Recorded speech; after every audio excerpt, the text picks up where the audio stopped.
دوستو، برادمی شمالی امریکہ کے ساحل پر واقع برمودا ٹرینگل کئی لوگوں کے لیے پراسرار حیثیت رکھتا ہے۔ کہا جاتا ہے کہ کوئی پراسرار قوت اس مثلثی علاقے میں بحری جہازوں اور ہوائی جہازوں کو غائب کر دیتی ہے۔ ماہرین ان جہاز اور مسافروں کی گمشدگی کی کئی وجوہات بتاتے ہیں۔ ان میں پراسرار قلمے یا کوئی دوسری پراسرار قوت ہے جو ہر چیز کو غائب کر دیتی ہے۔ برمودا مثلث میں رونما ہونے والے واقعات کی ابتدا کرسٹوفر کولمبس کے امریکی کے سفر سے کی جاتی ہے۔ ان میں چند واقعات کا جائزہ لیتے ہیں، لیکن دوستو اس سے پہلے آپ لوگوں سے ریکویسٹ ہے کہ ہمارے چینل بلال انفو کو سبسکرائب نہیں کیا ہے تو پلیز اس کو سبسکرائب کریں، ساتھ میں بل کے آئیکن پر بھی لازمی کلک کریں۔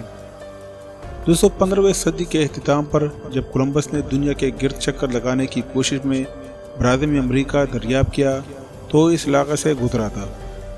اس سفر میں تمام جہازوں کی طرح وہ بھی اپنے مشاہدات نوٹ کر رہا تھا۔ ان نوٹس میں 3 واقعات درج ہیں۔ کولمبس اور ان کے ساتھیوں نے سمندر سے آگ کا گولہ اٹھتے دیکھا اور ان کے قطنما کام کرنا چھوڑ دیا، اور اس نے رات کو روشنیاں دیکھی تھی۔ یہ واقعات ہیں جن کا تذکرہ کولمبس کے نوٹ سے ملتا ہے۔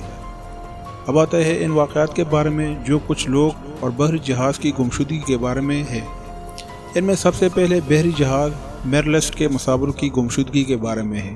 1827 میں نیو یارک کے ساحل سے میرلسٹ بحری جہاز نے یورپ کی طرف اپنے سفر کا آغاز کیا، اور اس جہاز پر کچھ تجارتی سامان اور اس میں 33 افراد سوار تھے۔ ایک ہفتے کے بعد ایک اور جہاز کریشیا بھی اس راستے پر روانہ ہوا۔ 20 دن کے سفر کے بعد جب ڈریکریشیا بحیرہ اوقیانوس میں واقع ازورس اور پرتگال کے درمیان میں تھا، اس کے کپتان نے میرلسٹ جہاز کو سمندر میں بھٹکتے ہوئے دیکھا۔ 2 گھنٹے کے بعد وہ اس جہاز پر نظر رکھے ہوئے تھا۔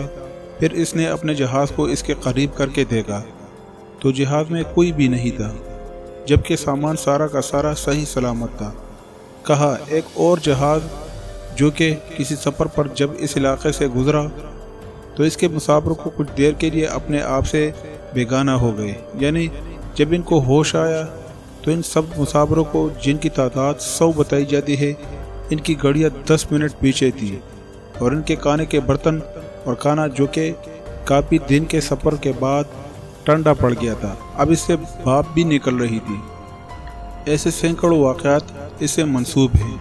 اب تو کئی سال سے امریکہ میں اس پر سائنسدانوں کی ایک کانفرنس ہوتی ہے ہر سال، اور امریکہ کی گورنمنٹ اس کا اہتمام کرتی ہے، اور پوری دنیا کے سائنسدانوں کو دعوت دی جاتی ہے کہ وہ آئے اور اس کے بارے میں کچھ تحقیق کرے، اور تمام خرچ بھی گورنمنٹ آف امریکہ ہی اپنے ذمہ لیتی ہے۔ امریکہ جیسے ترقی یافتہ ملک نے بھی اس محاذ پر اپنی ناکامی کا باقاعدہ اعلان کیا ہے۔ یہ بھی اس جہان پر اللہ کے لاکھوں کروڑ رازوں میں سے ایک چھوٹا سا راز ہے جسے کوئی بھی انسان آج تک پا نہیں سکا۔ اس برمودا مثلث نے آج تک 21,000 لوگوں کی جان لی ہے، اور بحری جہازوں کی تعداد 57 بتائی جاتی ہے، اور ہوائی جہاز بھی ان میں شامل ہے۔ انسان چاہے جتنا بھی ترقی کر لے، مگر جب تک اللہ نہیں چاہتا اس وقت تک کچھ نہیں کر سکتا، نہ ہی وہ اللہ کے کسی راز سے پردہ اٹھا سکتا ہے۔ بے شک اللہ کے ارادوں کو اللہ خود ہی جانتا ہے۔ دوستو، امید کرتا ہوں کہ آج کی ہماری ویڈیو آپ لوگوں کو پسند نہیں ہوگی۔ اگر آپ لوگوں کو ویڈیو اچھی لگی ہے تو پلیز اس کو لائک، کمنٹ، شیئر کریں۔ میں ملتا ہوں آپ لوگوں کسی اور ویڈیو میں، تب تک کے لیے اجازت دیجیے۔ اللہ حافظ۔